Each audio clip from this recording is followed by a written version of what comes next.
So what we're going to look at in this video is what really causes symptoms, and is it something physical that creates symptoms, or could it be something else? And I love this quote. I have it on the back of my business card because it's so important to really get what this means. And it says, all truth passes through three stages. Firstly, it is ridiculed. Secondly, it is violently opposed. And thirdly, it is accepted as being self-evident. Now, if somebody had come along to me 30 years ago and told me that stress and emotions could create illness, I wouldn't have understood what they were talking about for a start, and I probably would have ridiculed them. Not in a nasty way, but just from the point of view that I wouldn't have understood what it meant, and I would have just put it aside. But now that I've gone through everything that I've gone through over the past 30 years and had to really dig deep to find out why was I so chronically ill that I couldn't work for 10 years, I discovered that the missing pieces had a lot to do with stress and emotions. And even though many people understand that stress is a contributing factor to illness, and even Harvard University says that at least 80% of all illness is created by stress, what most people don't really understand is how emotions translate into symptoms. So I want to explain a bit about that in this presentation. So what happens initially with some people as well is when they're told something that doesn't fit with their paradigm, with their view of the world, they can violently oppose that information. But at some point, everything changes and we come to see the common sense in what previously we thought was perhaps madness. So if we ask ourselves, if we break an arm or a bone in our arm, and we have a plaster cast put on it, is it actually the plaster cast that is fixing the bone? Well, no, it's not. The plaster cast is holding the bones in place to give the body optimal opportunity to self-heal, because the body has incredible self-healing wisdom. It is a self-healing machine. It knows how to repair itself. But we have to give it the optimal environment and the optimal solutions in order to do that. So no, a plaster cast does not heal the bones. The body heals the bones. And it has incredible, innate, inbuilt ability to do that. And if we ask ourselves, does the plaster heal the cut? No, of course not. The body heals the cut. It knows how to do it. It's an inbuilt software program. And does the surgery heal the symptom? No, it just takes out the part that has become sick, but it does not in any way address the cause of the problem. So the truth is, our body's ability to heal is far greater than anyone may previously have permitted you to believe. And one of the things that we have to learn if we want to allow our body to self-heal is to trust our body. So if you're watching this and you are wishing to heal from something, I'd like you to ask yourself right now, how much do I trust my body's ability to heal? And just see what the answer is. And if it's, well, it doesn't trust much, please don't beat yourself up. There's no judgment here.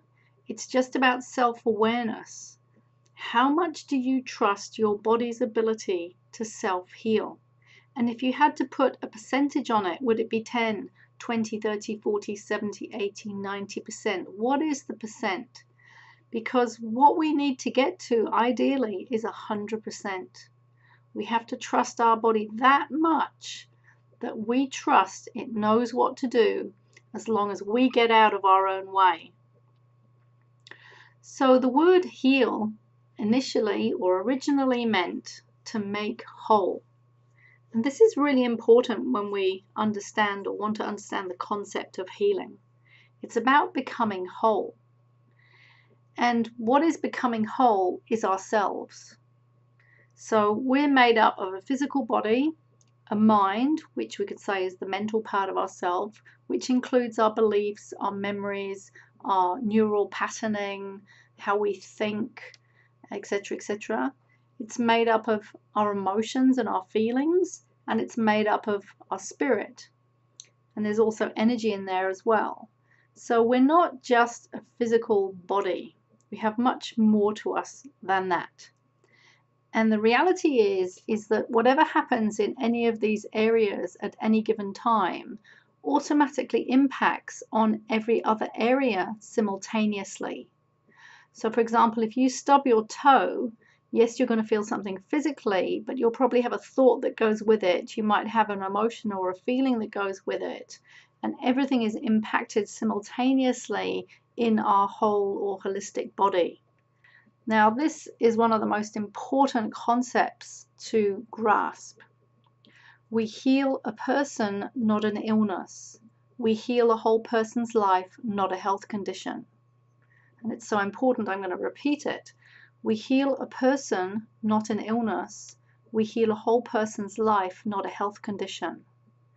Now, unfortunately, a lot of us have been trained, without even realizing it, just unconsciously trained, that if we have a symptom, we just focus on that symptom and we try to get rid of that symptom, which is a very, what we call, reductionist approach, because it's just isolating one thing. So for example, people will get a rash and they'll go and get some cream to put on that rash to take away the itch. Now that's all well and good. There's nothing wrong with doing that at all. And you know, if something is really uncomfortable, we need to do whatever it takes, and we want to do whatever it takes to take away the pain. But you see, the body is infinitely intelligent, and if it's creating a rash, then it's trying to get a message through. And sometimes we kill the messenger when we do things like take medication, put on ointments, have surgery, etc., etc. And then the body has to find a different way to get its message through. So we can either treat the end result, which is the symptoms or the illness, or we can address the cause. We can resolve the cause. And when we resolve the cause, the body no longer has to create the symptoms. Now, what I've discovered over many years of working with clients is that we need to address a whole person's life, because whatever we're experiencing right now is the end result of what has happened in our whole life. It's not necessarily what just happened in the last week or the last month or the last year. It goes further back than that. And actually, with every single client that I've ever worked with, this is 100% without exception so far. I found that the seeds for the illness or the dis-ease starting began by the age of 7. And this is why we need to heal a whole person's life. We need to take into account their whole life, literally from birth, and even in some cases pre-birth in the uterus. And we also need to address their whole life now. In other words, what's going on in their life right now as a totality, including their relationships and their habits, their lifestyle, their work, etc., etc. We address the whole person's life. So the question is, do you think symptoms are a mistake and random, or might they be intelligent and purposeful? And I can tell you from my experience that symptoms are always intelligent and always purposeful. So it's up to us to identify and investigate and find out, well, if my body's sending me symptoms, why is my body sending me symptoms? Because they're not random. So in my experience, I've observed with myself and hundreds of clients that symptoms are the manifested physical end result of prolonged stress and dis-ease. So dis-ease eventually turns into disease, and then we give it a label, we give it a diagnosis.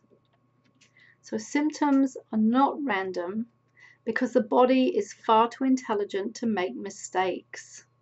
And you may never have looked at your body like this, as an incredibly intelligent, wise piece of, and I don't like to call it machinery because it's not, but have you ever considered that your body is actually far too intelligent to make mistakes? Because if we take this different perspective, we're going to see things in a completely different light, and we're going to look for different solutions. Because how we view things will dictate what solutions we look for and what solutions we find. Now, I talk about this in my What Healthcare is Right for Me program, so you might want to check that out as well. Now, one of my teachers, I remember he always used to say, we think we're so intelligent, but actually we're still in kindergarten. And yes, we have all our technology and our wonderful gadgets and gizmos, but as far as our consciousness is concerned, as far as our awareness and understanding of ourselves is concerned, we've still got a lot to learn. So the reality is that symptoms are a form of communication from the body to the head, because the body doesn't speak words. Our mind thinks words and our mouth speaks words, but our body speaks to us, but not in words. It uses other forms of communication, which I talk about in my other trainings called the 3 levels of body communication. But what we have to understand fundamentally is that symptoms are a form of communication, and that communication has to be interpreted, which is why I call myself the Kiwi Health Detective, because I have a great ability to be able to help people interpret these symptoms and what these symptoms are saying. So our symptoms are trying to get our attention. They're trying to speak to us. They have a message. They're trying to tell us something about our life. And mainly they're trying to tell us that something is not okay, that this dis-ease has got so strong it's turned into disease and symptoms. So we have to work out, well, what is it that my body-mind is not happy about at a more mind-emotional level? And then we have to do something about that, because when we do something about that, whatever the dis-ease is at a mind-emotional level, then the body can bring itself back to harmony and balance and homeostasis, and it no longer has any reason to send the symptoms. So we could say that symptoms are a reflection of the state of our mind, emotions, and consciousness. And our biography becomes our biology. And I see this all the time when I'm working with clients. When we look at their whole life history and all the different events and traumas and dramas and experiences and events that have happened to them, you know, whether it's the divorces, the separations, the abusive partners, the abusive parents, the bullying at school, whatever it is, the stress that is created inside the body and the emotions that are created inside the body and get stuck in the body because we don't know how to deal with them at the time, and we don't even know they're there, but they're hidden. This all turns into dis-ease. So the stress and the trapped negative emotions create a state of dis-ease inside the body, which turns into disease. So every cell, tissue, and organ in the body has a physical, biological, physiological function, and we know that. But what a lot of people don't realize is that every cell, tissue, and organ in the body also has a metaphysical or beyond physical, beyond physiological, biological function. It actually has an emotional function. Literally every cell, tissue, and organ, they have this dual function. And most people don't realize this because they keep on focusing on the physical, but we've got to focus on the metaphysical. We've got to take the whole picture into account. So let's take a really simple example of the digestive system. Our digestive system runs from our mouth in an unbroken tube to the anus. And it includes things like the esophagus, the stomach, the duodenum, the liver, the gallbladder, the stomach, the small intestine, the large intestine, the rectum, the anus. One unbroken line. The appendix is in there as well. Now, the role physiologically, biologically of the digestive system is to take in nutrients and liquids and to digest and process those nutrients or the food and the water or the liquids, whatever the food and liquids are, to digest and process that physical matter, to break it down, to draw out what is good, in other words, the nutrients and all the good stuff, to use it, to rebuild more cells, and to eliminate the waste. That is the purpose of the digestive system on a biological level, on a physiological level.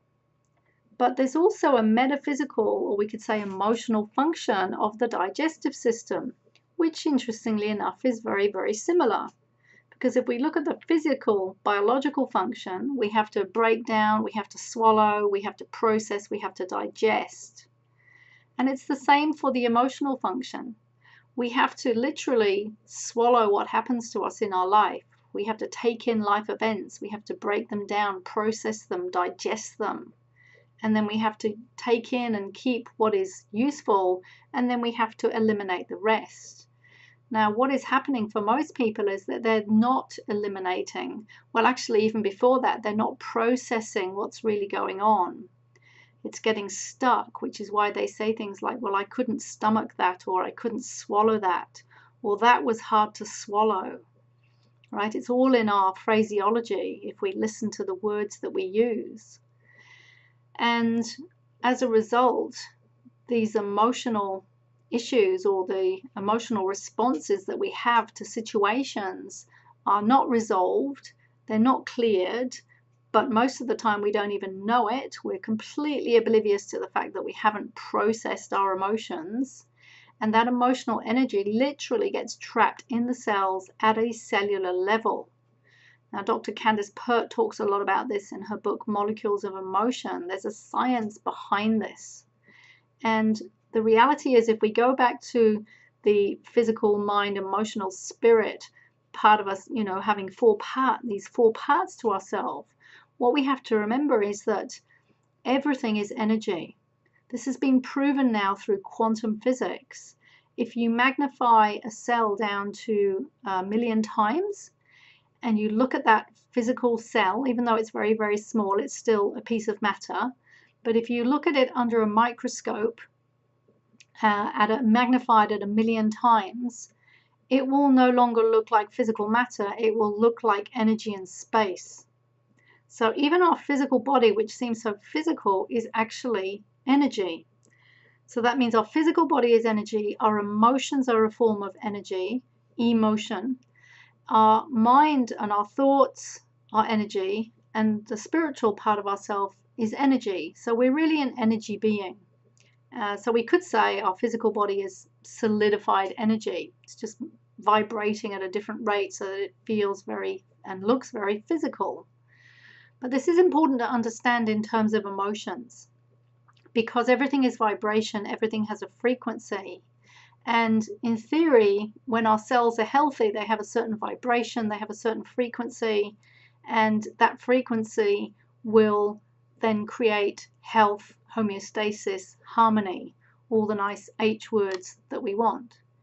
But if we have trapped negative emotions like anger, resentment, sadness, grief, loneliness, doubt, and also unconscious beliefs such as I'm unworthy, I don't deserve, etc., etc., all of this distorts the energy and the frequency literally at a cellular level and at a chemistry level.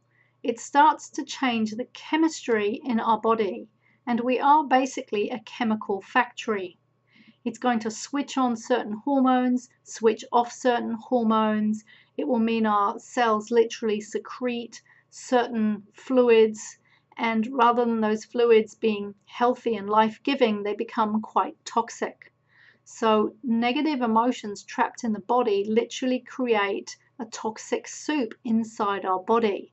And different emotions gravitate to different organs and organ tissues and affect different organs and different organ tissues. So if we have a whole heap of unhappy, negative emotions trapped inside of us, that is going to change things at a cellular level. And this is when symptoms start to appear.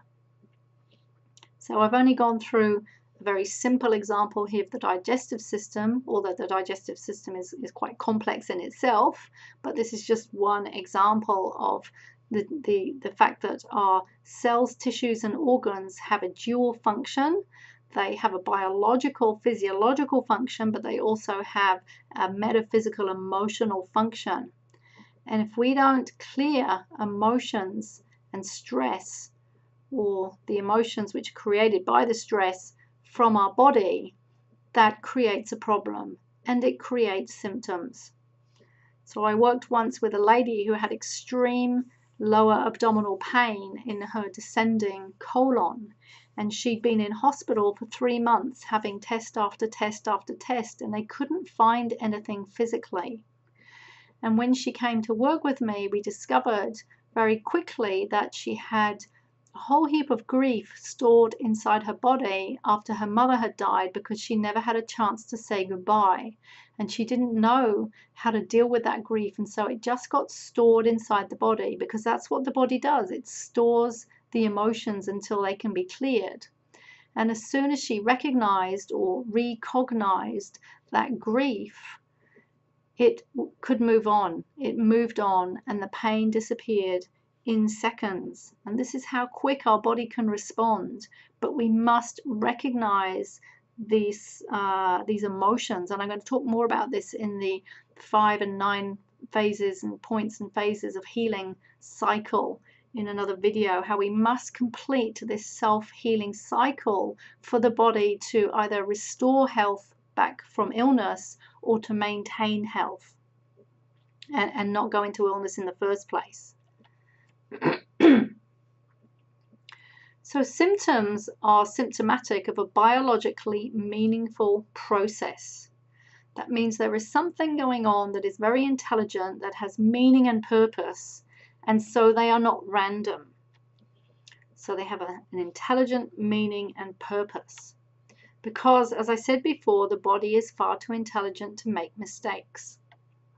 So remember, don't destroy the messenger. The symptoms are there to tell you, like a red light on your dashboard, pay attention to me, something needs paying attention to. And it's our job as the owner-operator of our body to work out, well, what is it that my body is telling me? Now, obviously, this is much easier for me to do because I've been training in how to do this for 25 years.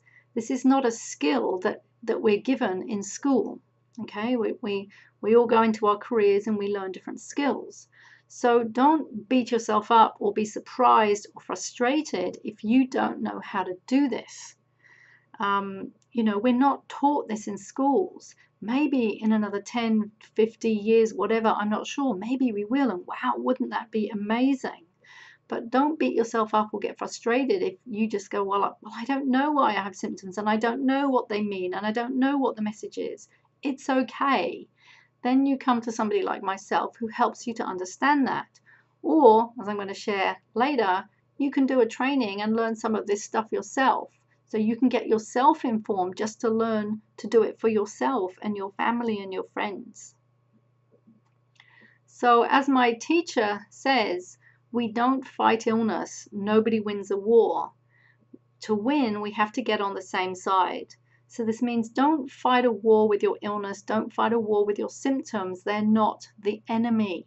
They are not the enemy. In fact, they're your greatest friend and ally. Your body is always on your side. It's always trying to do what's right for you. And if you have symptoms, I can promise you, it is your body trying to tell you something, and you just have to work out, what is my body trying to tell me? And if you can't do it yourself, go and get help from somebody who can tell you, because you can save yourself years and years of wasted time, of pain, fatigue, thousands of dollars of money spent on medication and supplements and whatever. You can save yourself so much time and money by getting the right help as quickly as possible. And the analogy I like to use with this is I had something bugging me on my computer for a while. It wasn't a bug, it was just bugging me. And it wasn't particularly bad, which is why I didn't absolutely have to do something about it. But eventually, after several months, I thought, you know what, I'm just going to get a computer guy in and find out what's going on. And he walked in the door, and within 5 minutes, he's bam, bam, bam, yes, this, that, the other, and that's all it is to it. Now, I don't have the knowledge to do what he did. He's trained for years in what he does, and it's as simple as for him to identify and, identify the cause of what the problem is, right? So simple. But for me, that's not the case. I don't know about the inner workings of my computer. So it's the same with the body. I know how to help people, bam, bam, bam, just like that, whereas they could take years and years to try and sort it out themselves. And this is normal for any area of expertise which somebody happens to have. So remember, up to 80% of illness can be reversed through lifestyle interventions. And that is David Katz, who is a lifestyle medicine doctor and specialist. And this is what I do. I'm a lifestyle medicine therapist and practitioner. And so what I love doing and love inspiring people to do is to take back power over their health. And so the particular model or way I have of looking at things is that there are 9 different areas of health that we need to master as a human being. So we need to master our stress, we need to master our emotions, we need to master how we manage our life, which includes our lifestyle behaviors and habits and routines. We need to master how we manage people. We need to self-manage ourselves in terms of self-care and looking after ourselves. We need to clear trauma from the past.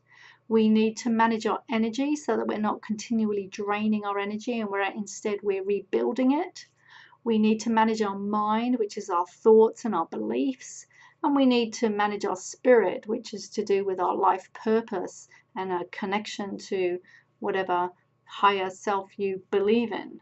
So all these areas need to be taken into account when we're wanting to look after ourselves and be healthy.